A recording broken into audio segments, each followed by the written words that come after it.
Un discours inachevé et une fin de vie terrible pour l'ex-premier ministre japonais Shinzo Abe. Le chemin vers le scrutin électoral n'ira pas au bout pour l'ancien chef de gouvernement. Assassiné ce vendredi en plein meeting à Nara, au centre d'Honshu, Shinzo Abe a été touché par balle et a succombé à ses blessures quelques heures plus tard. L'assaillant présumé serait un Japonais de 41 ans, ayant effectué par le passé une carrière de militaire à la marine japonaise. Nous avons procédé à une transfusion sanguine et essayé d'arrêter l'hémorragie, mais il n'a malheureusement pas survécu.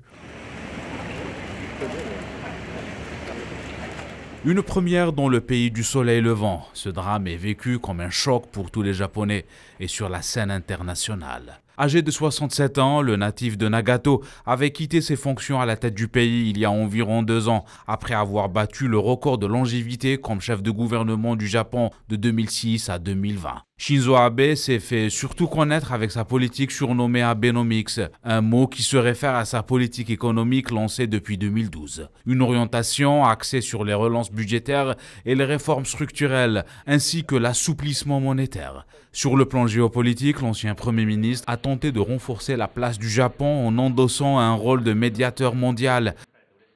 Sa dernière année de gouvernance était perturbée par une gestion controversée de la pandémie du Covid-19 et par des affaires de corruption touchant son entourage. Shinzo Abe avait quitté le pouvoir à la fin de 2020 pour des raisons de santé, mettant fin à 3 décennies d'engagement et de vie politique.